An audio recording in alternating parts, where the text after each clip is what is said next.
This 2014 S550 Mercedes has about 75,000 miles on it.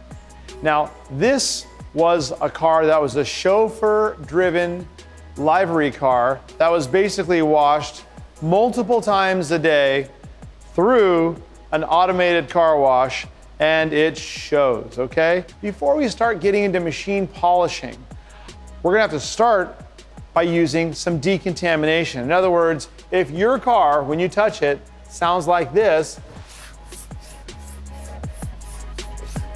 then you need to use a clay bar or a clay mitt. Using our detail spray, our visco clay bar wrapped around our geo tool, I'm gonna go ahead and do a small area here so that I have a totally smooth surface to start with.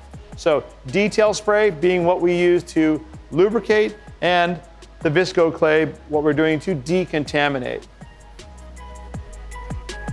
You can feel it, it's bumpy and then it gets smooth. This is pulling off the contamination on this finish that's making this thing rough, real rough. So there we have just about a 2 foot by maybe 2.5 foot area.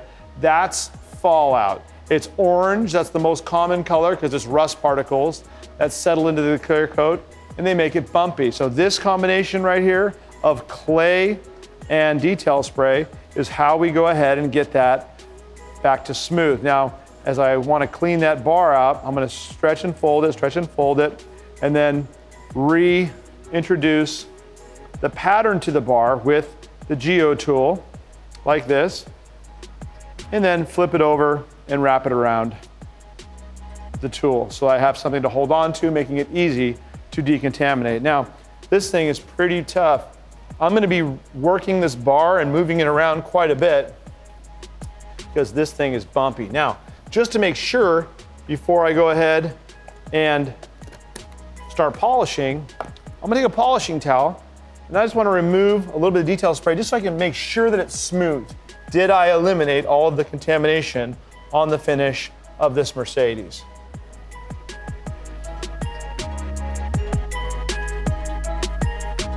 You know, no, I didn't. So this time I'm gonna put a little bit more elbow into it, and I'm putting about 3 or 4, maybe even 5 or 6 pounds of pressure down on that bar because I wanna get this contamination off this thing. So I'm gonna cross hatch, in other words, back and forth and then up and down.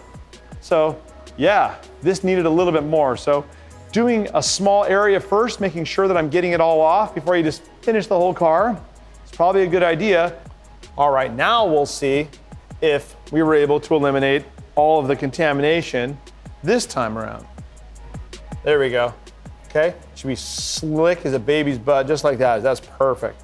Okay, so now it's time to start our paint correction process. First, I'm gonna bring in Scott Horrell. Scott from Auto Dermatology. Hey Adam, how are you? My brother, I'm well. What happened to this thing? This thing got hurt. Wow. Real consistently for a number of years. I see what you're holding right there. That's a 21 millimeter swirl killer polisher. Yeah. Pros with a 21, like I say, you could cover a lot more surface area. You're using a larger pad, you have a larger throw. Cons are, it can tend to stall a little bit when you're on some edges. So you'll actually start seeing your pad rotation slow down or stop. So you actually have to, learn a technique, or you have to, back off on downward pressure in order to keep it oscillating on the curved surfaces. Mm-hmm. There's some areas you just can't get into with a large throw polisher. Right. Let's talk about the mini polisher, and let me bring in my brother, Dan Tiger. Well, and if you've ever called our company, you might have gotten Dan Tiger on the phone. Dan's been with us for many years.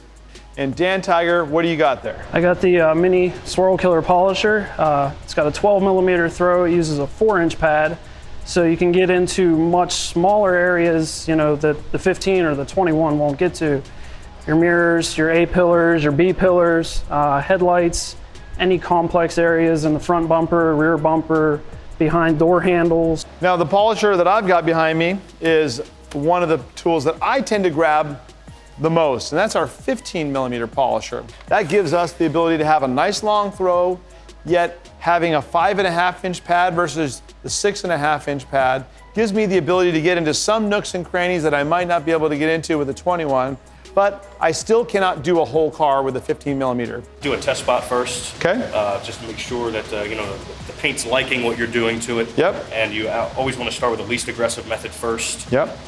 On this, I think we could jump right to the most aggressive method first. Amen. And be Amen. perfectly safe with it. I'm just gonna use some blue painter's tape, okay? And I'm just gonna go ahead and do this. And then this before and after will be really clear. Clear as day and night. All right, I'm gonna start off with our Swirl Killer Mini and our microfiber cutting pad. It's our most aggressive pad that we have, as well as the heavy correcting compound. Due to the severe just nature of this paint finish, one thing to always never ever overlook, you have to center the pad on the backing plate.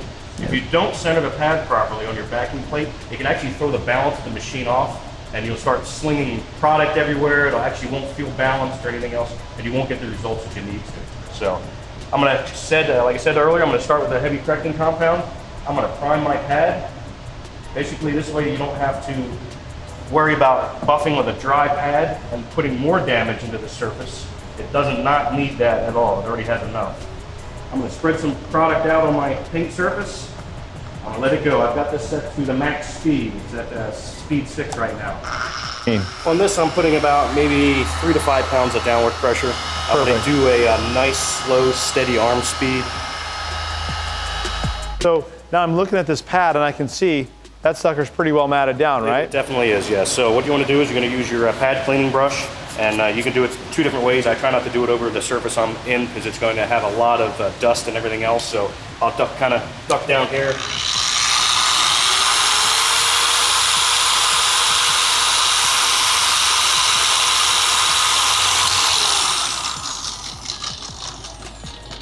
Clean my pad. Fluffs that bad boy right Fluff back. that thing right back up so you get a lot more correction out of it. I'll hit it with a little detail spray.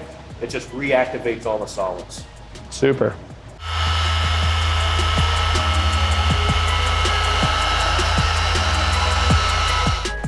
Let's see where we're at. No, there's still a ways to go, yes. Yep. We can refine this down even more. Yep. So let's pull this sucker off. Now we're gonna go orange, orange, right? Orange, correct.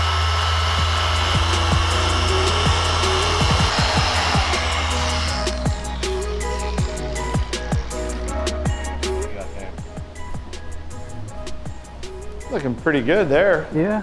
So Scott, I noticed when you're polishing and you're compounding, we're trying to get all this serious damage out of this finish. At a certain point, you're like, okay, and you stop. So at that point, you pretty much had worked all the abrasives down on the compound, right? I did, yes. You can see it kind of looks like Vaseline. Yes. Starts to look smeary. It does. And at that point, that's when you know, okay, It's time to stop. time to stop. Hey, Mr. Tiger, how do you feel about doing the last little touch here? We've done a lot of correcting, so I don't really need it all the way to max. So I'm gonna put it to about 4.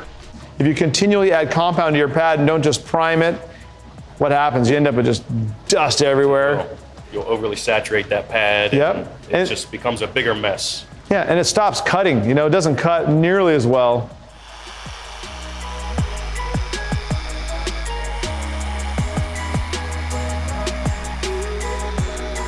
The thing I like about all of our polishes is just how easy they wipe off. I'm barely using any pressure at all.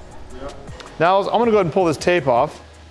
We're gonna see what this looks like as a before and an after.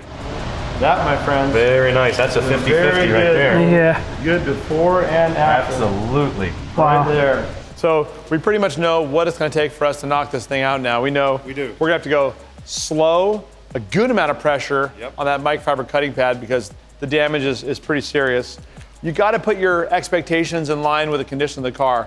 You know, this car's got 75,000 miles on it, so you see those little tiny divots in the finish. I'm confident that we can get this thing real close to 90%, but getting to 100% on a car that's, 5 years old with 75,000 miles that's been used as a, basically a town car service. Right. You gotta put your expectations in line You do. with the condition of the car. So let's go ahead and knock this thing out.